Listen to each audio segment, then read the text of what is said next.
دا دم کړ. نو یې ما دم کړ چې دا چوف مې ور وکړه لکه د خړ ګردونه چې داسې تر لرې شي سپینه شي سینه یې بېرته په راغله د خړ ګردونه. بیا مې دم کړ، غالبا چې 3 وارې مې دم کړ، سینه یې صفا شو. سهار ورته ته سبا کې د یاره په مراقبه باندې د چې کله چای راغی زه ورغلم، چای مې ورته شروع کړ. چې چای مې ور واچو نو دی دغه ملک ته د اجي صاحب ته یې مخ ور وکړ، وایي الحمدلله چې موږ په طالبانو کې داسې شاګردان شته چې د استادانو سینې په دم باندې صفا کوي. ما وایي د شپې خوب چې دا کیفیت لیدلی،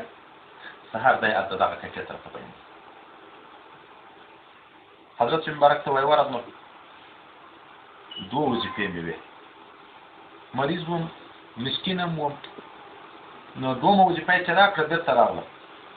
ارګون کې د باباجي صاحب زیارت ته د حضرت روحاني صاحب مبارک پلار د غالبا په خوب کې دغه 3 وظیفه راکړه. نو نه مې د کړې ځای 4 میاشتې بعد دغه خوب نه ورغلم کابل ته حضرت مبارک ته لرې حضرت مبارک ته ورغلم. چې هغه ته ورغلم نو دا وظیفه یې چې راسره وکړه، بیا مې ځتې ورته وویلې چې صاحب ځای لرې د یو مسکین زر نشم راتلی که دا 3 وظیفه دې م راکړې وای. وایي دوی د 3 وظیفه خو د نږدې ته پخېږي ذاتي. وایي ما ورته چې تا خو 3 وظیفه نه ورکړې. وایي ولې 4 میاشتې مخکې چې باباجي صاحب درکړه په خوب کې 4 میاشتې د خوب وتلې وې، هلته چې ورغلم هغه حالت دی وایي راته بیان کړ. میر صاحب د خاکي مدرسې کې چې یو څه وخت محتمیم دغه ماته قصه کړه. وایي موږ طالبانو د ګردیز نه لاړو،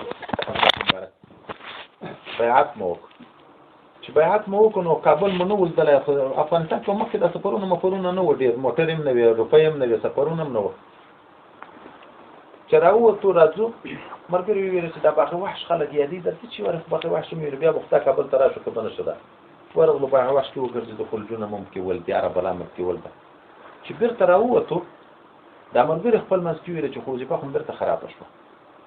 خو ډېرې ښې عقیدې وې، وظیفه مو بیرته خرابه شوه، دا ښځو ته نظر و دا شیان راغله. در دې چې ورشو بیرته حضرت صاحب ته د سره بیعت کوم یې ویل چې خوشکې به راته وتي وایي په دا دومره دراو خلک کې دلته خو په ورځ کې په دراو خلک راځي نو موږ څه پېژني، یو وارې لیدلي یو. ورغلو چې ورغلو حضرت مبارک چې ځای راووت ستړی مشي مو ورکړ. په دا ستړی مشي کې دی راته وایي باغ وحش ته لاړئ، ښځې مځې مو وکتې، موږ ځکه حیران وایي ویلې چې بل وارې داسې مه کوئ، بیعت ته دواري د حاجت نشته چې بېرته د سره بیعت کوي، آینده کې پام کوئ. دا مولانا عبدالحلیم صاحب صدر المدرس دی حقانیه مخکې چې کوم عالم تېر شوی ډېر بهتري. مولانا عبدالحق صاحب د دغه 2 په متعلق کې ماته یو عالم راکړ او هغه عالم داسې ویلی چې د مولانا عبدالحق صاحب د حضرت مبارک په مابین کې واسطه زه خدای پاک وګرځولم د دې د ملاقات چې په جلال آباد کې د ملاقات کو چې ما دلته دوره کړه. دوی ویل چې دا د کابل د حضرت مبارک خو په تصوف کې خو بې انتها زیات بیان کېږي چې علم ظاهر کې څرنګه ده، یو عریمه سودا ده چې لیدلی مې وایي. مولانا عبدالحلیم صاحب اول چې وایي ورغلو چې حضرت مبارک راووت دی ناست و، دا خلک جګ شو دی جګ نه شو خپل ناست. سبا ته چې شوه چې حضرت صاحب راتلو دی به د ټولو نه مخکې هلته ورغی، هلته به ولاړ په دا شپه کې چې هر څه وایي لیدلي وو، زه خو د طالب وم خو دا کیسه نه پېده. نو مولانا عبدالحلیم صاحب و که مولانا عبدالحق صاحب په دغه دوه کې اوس مې کیسه ویره ده چې ده ویل چې ما ویل چې زه پوښتنه تر وکړم په احادیثو کې چې دی په احادیثو کې څه علم لري که نه. نو 3 مشکل احادیث دي ما په فکر دا مې د ځان سره هغه کړه چې په دغه کې به زه پوښتنه وکړم. وایي چې مجلس کله راغی بیا مې په یو حدیث مبارک کې پوښتنه وکړه، حدیث معنعن ده د مسلم شریف. دا حدیث مې چې ورته ذکر کړو وایي دا یو رجیک شو، سند متصل ذکر کړو، احوال د روات ذکر کړه، د متن خبرې ذکر کړې، احکام مستنبطه، شان ورود. دا هیڅ شی وایي نادر نه دي ځکه دا خو محدثین لیکي، خو نادره یې دا وه چې دغه خبر ما چیرې په احادیثو شروحه کې نه درلودلې. وایي دا ویلې دا حدیث مبارک چې نبی کریم صلی الله علیه وسلم ویلې شان ورود په بیان کې دا خبره وکړه. فلانکی صحابي راغی پوښتنه یې وکړه په یوه مجلس کې پلانکای صحابي مناستو پلانکای مناستو پلانکای دی یوه مجلس خلک ټول دا یو کتاب هم نه را نقل کوي دا هغه هم ټول ذکر کړ وای ما ویل چې دغه یو حدیث ګمان کوم زده و ما په دغه کې پیښه شو پښتنه وکړه په دا دوم کې پښتنه وکړه په دوم کې مې پښتنه وکړه هغه کې دغه چې دریم کې وای د قسم ماته وخور د مولوی سی ویل وای ماته قسم وخور چې د ما دا یقین شو چې د حالات د سترګو ویني د کشف نه راته کیږي ځکه د مجلس خلک راویان نه ذکر کوي خو څومره کوم لګ الحمدلله په حدیث لګیایي شان ورود ذکر کوي مهاجر ام قیس واقعه او انما الاعمال بالنیات خو نه شان ورود ذکر کوي خدای چیرې کتابونه نه نقل کوي چې په یغه مجلس کې شرکا دي مجلس لکه و چې دلته څومره مرګري ناس چې دا ټول ذکر کوي وای حضرت مبارک هغه ټول ذکر کول نه ما وای دا یقین شو چې د مولانا عبدالحلیم صاحب او مولانا عبدالحق په دغه دوه کې مسویر ده چې ما دا یقین شو دی ویل چې دا صحنه د پستر ګولینی نه ذاتي منوري پښتنې پرېږي دا د حضرت مبارک مدرسه کې یو مولوی صاحب وای دی ویل چې چې کتاب ګورم و مخه د لاندې وینم په یو وخت دی و مخه مطالعه کوم یو مخ چې ګورم د دې و مخ ته کتل سره و مخه په یو ور باندې ګورم خو حقیقت کشف د تقوا د حافظې د مثبتیت او حافظې خرابېدن اسباب په ډېر کتابونو چې را نقل کوي یو پیغو کې ګناه به را نقل کوي کنه د تقلید په مسله کې چې موږ په حدیثو کې پیګو او مخکینی سلف صالحین دا چې موږ په خپل رائے اعتماد وکړو دا به خوي په یو مسله کې او کله سلف په رائے اعتماد وکړو دا به خوي یو معقول دلیل چې ذکر کوي نو یې چې هغه اهل د تقوا او اهل د معرفت الهی او شان نزول او شان ورودو وخت ورنګدي او په هر لحظه تر موږ فوق نو دلته د حافظو بیان دي د موږ د وخت حافظي ولې خراب دي خوراکونه ډیر دي فاحشات خوراکول ډیر دي حتی ګناه ډیر دي کنه چې دا صفاشي شکوت الهو کریم سو حفظي چې حضرت امام شافعي بیان کړي نو حافظي مثبتي کیږي رئیس مبارک د حضرت مبارک مشر زوی یو ملاوی وای په تقریر کې بیان کوو چې اته د کتابونه غیر درسي ما کتلی ټول نه یاد دي دا مثلا ما په پلان کې کتاب کې لیدلې په پلان کې باب په پلان کې مخ کې ده اته کلمې مخ کې کتلې دا مثلا دمه خو دا شیان خو کشف شي ذاتي کنه ټول وته دا چې د مخکنه صحابه کرام واقعات ذکر کیږي قوت حافظي ذکر کیږي یو صحابي ته صل اشعار قصیده بیانېږي په یو ور ویلو یې ټول یادېږي په یو ور ویلو دومره قوي حافظي وي په تقوا ډیره وه خوراکونه کم وو فاحشات پوره کول نه وو تقوا ډیره وه نو حافظي مثبتې شوې قوای سامعه هم ذاتي زوروره وه قوای باصره هم زوروره وه هر شی زورور اصل دا چې باطن صفا شي بیا ظاهر قوي کیږي دا چې سترګې د څلوېښتو شپو مسافه لري ځای ویني دا خو د سترګو ظاهري قوت نه ده چې حضرت عمر صاحب ته خلک ویني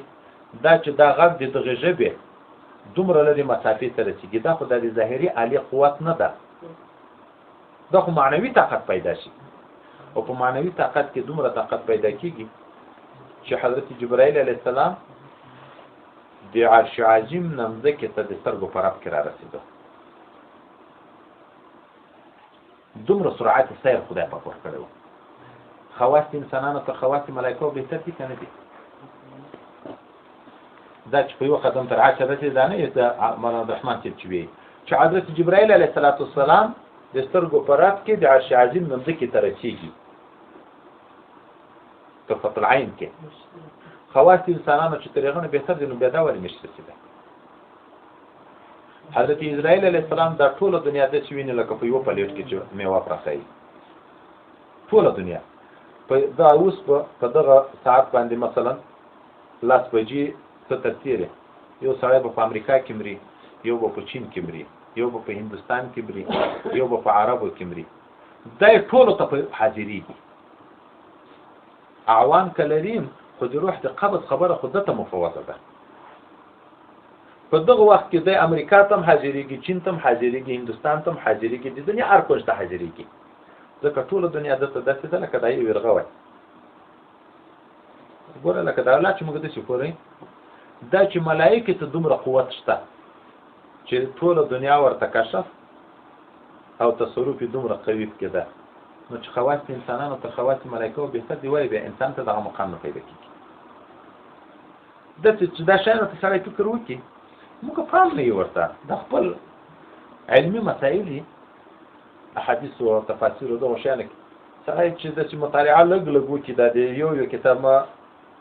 مخکې مې مولوي صاحب ته ویل ما لیدل چې دا اوس لږ لږ کتابونه ګورم، ما ته یقیني خپل ځان اوس نوی چڼی لیدی کېږي په دا علم کې چې نفس موږ لکه دغه سړی چې نفس یې الفبا شروع کړی دی. یو اعوذ بالله بسم الله بیان چې شروع کړي، تفسیر یعقوب چرخی چې کوم بیان وکړي هغه ځان ته ده، چې روح المعانی بیان وکړي هغه ځان ته ده، تفسیر کبیر چې بیان وکړي هغه ځان ته ده، چې تفسیر مدری بیان کوي مثلا هغه ځان ته ده، چې ابن کثیر بیان کوي هغه ځان ته ده. د یو د اعوذ بالله بسم الله ست پرش مرسي دی الله جنت الفردوس نصیب کړي. د ویلې زه استاد سره چنای او خدمت وکوم، مولانا شمس الله کافانی صاحب راغلی و دته، نو زه مجلس ته وتناسم وای. د ویلې چې زه خارج ته تللی وم، مصر کې غالبا وخو چې یو کتابخانه کې یو تفسیر راوخو 200 جلدو کې و، 2 جلد صرف په بسم الله باندې لیکل دي، 2 جلد صرف په بسم الله باندې. نو خو یو بسم الله الرحمن الرحیم بسم شروع مې وکړه، الله په نامه دی خدای. دا ترجمه چې کوم مثلا ده الرحمن الرحیم چې ډیر مهربانه ده په دنیا کې او ډیر مهربانه ده په آخرت کې. 2 جلد صرف په بسم الله لیکل دي. دا چې ذکر کوو چې ټول مضمون د قرآن په سورۃ فاتحه کې، دا ټول مضمون د سورۃ فاتحه په بسم الله کې، دا ټول مضمون د بسم الله په بی کې ده. و چې ټول قرآن مضمون په بی کې راځي، نو خود به وجود ده لګيږي. دی وی به بیان د بسم الله. نو موږ خو یو به د ارساق لپاره یا د استعانت لپاره یا د چشت لپاره دوی څلور معنی مزده دي، نو څه هم نه دي زده. نو که یو څوک راته په بسم الله بیان شروع کړي او موږ نه یې کتلې، لرګی به نه ورآخلو، خو لیدل کړي. مطلب دا د فوق كل ذي علم علیم، انتها په دې علم نشته. دا چې د کشفیات سلسله شروع شي، خدای سره د یو نادر کیفیت او د شیان د مشایخونه اوري. حضرت احمدیه خلیفہ صاحب قدس الله سره ویل مرحوم خلیفہ مبارک بیان کوو د تصوف بیان، نو بیا د رب کریم د صفاتونو پورته چې خبره شروع شوه، شیونات بیا د اعتبارات، دا خبره چې شروع شوه، نو یو ورځ بیان یې وکړ، زم نشم په کوی غږ مې نه ده کړی. سبا ته چې بیا داسې خبره شروع شوه، نو وایم ما ورته ویل چې صاحب دا د شیوناتو د اعتباراتو څه فرق ده؟ ده وایي داسې راوکته چې ته هم نه پوهېږې، ما ته ټول ذاتي کشف شو، ما بس پوه شو. په دا نفس کتلو چې ته هم نه پوهېږې چې څه حقیقت د شیوناتو د اعتباراتو د رب کریم ما ته ټول معلوم شو. اوس نو موږ یې نه وینو، الناس اعداء لما جهلوا. نفي اثبات دي موږ مرګري خپل ورځ مې چاته خڅک په یو ځای باندې یې وشتواره، دا راته مشکل شي. ډېر مرګري نشي رسولای په ډېر وخت کې، خو زاري کوي او کوشش کوي، خو وګي ناسي کوي، په ماړه خټي کوي، پتاي کوي، نشي رسولای. پیوست ما کتاب کې لیدلی چې د چې اولیاء تیر شوي چې المخستان لا شروع کړي سهار الا لا ته رسېدلی. دا مې کتابي لیدلی و. دوی واقعي اوس مشر خلیفه مبارک راته بیان کړي. یو د حضرت صوفي مبارک چې نفي اثبات وکړه، وایي ما ته یې ویل چې په جلال آباد کې سپور شوم، په موټر کې نفي اثبات مې شروع کړه، ساه مې په سروبي کې وایسته، دومره ساه مې په کابل کې. دا د موږ صوفي مبارک. دوم حضرت مبارک خلیفه سیبیل وای ما هدایت الله خلیفه مبارک ته ویل چې د طالب د فوراس کې 200 واره نه اثبات کی وای دې کې مال خو ته 200 واره نه اثبات وای دوی حضرت سیبیل وای ما تعجب وکړ چې یو واره په یو حساب باندې یو واره الا یو واره رسول دا څنګه وای ویل چې بیا تراش کوټې ته زبدي پوي نو حضرت مبارک سره د ویل چې ما یوه میاشت که 40 شپې خدمت خاص ما کړی د چې وزیر زمینی درلود دغه ته بالمخستان کوز شو تر سهار به بیا راووت نو بله ورځ مې سودا شوه چې ته خدای نن یې وګوره چې کاټ او بستره او شای څرنګه دي چې دی څرنګه شپه تېري هلته څرنګه حساب دی چې کوز شوم هلته یو ځای نماز پروت ده یو داسې اوسپنه یې جوړه کړې ګرد پلان بیخ لري داسې لکه دا کنکیله سپیکر چې دي دلته داسې کړۍ غوندې ځای ده چې وظیفه به یې کوله نو دلته به یې سر کې کېښی داسې چې نور په ملا زور نه راځي په دا اورمیږ نه شلیږي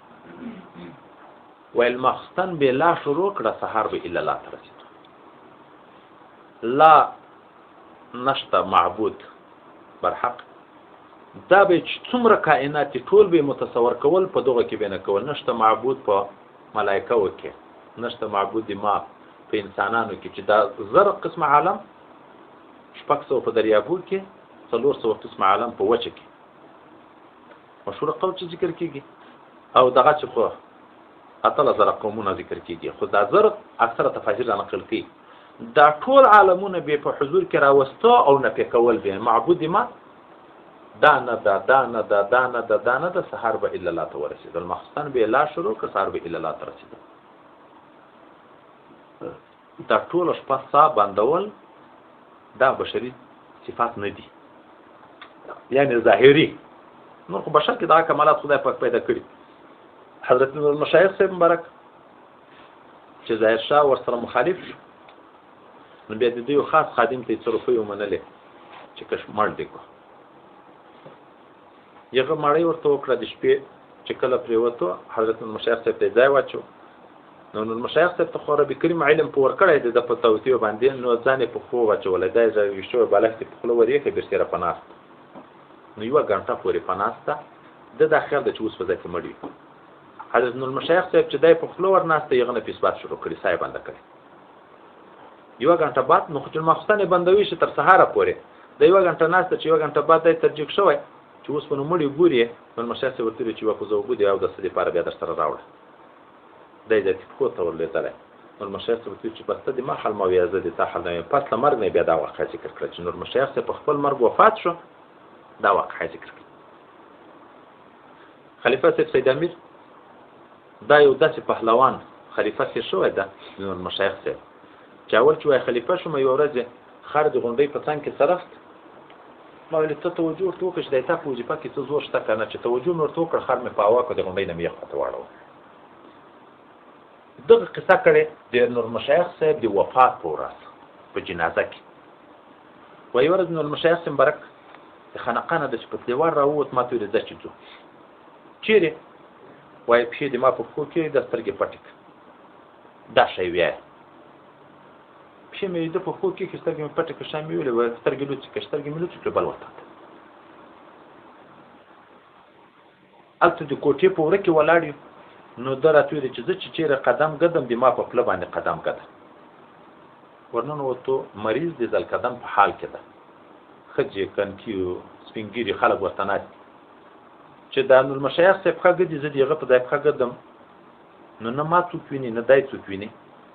چې هغه ذلقدن والا سړي هغه غږ وکړي چې عین حضرت صاحب آمد د ده غږ سره یې روح قبض شو نور مشایخ صاحب چې بېرته راوګرځېدو ښځو کنکیو سړیو چې چاغو پوښ شروع کړو ورجګ شوه ای ده د قدم ځای د ما نه ورک شو چې ما فال کې زه یې ولدم ښځې غږ کړه چې پردی سړی راغلی